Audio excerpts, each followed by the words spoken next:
Hello guys, in this video we are going to talk about how to add devices to Authenticator. So in this tutorial I will show you how to easily add multiple devices to your Microsoft Authenticator account.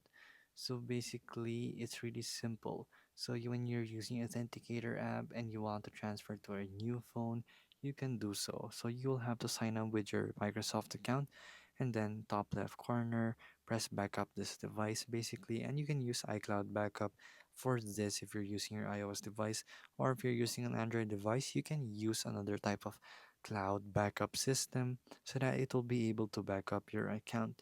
So I don't have any storage, but when you do, this will be able to back up, and then when you open and sign in with your own Microsoft account in another device, you'll be able to have the same accounts in multiple devices and you can monitor them. And it's just that simple.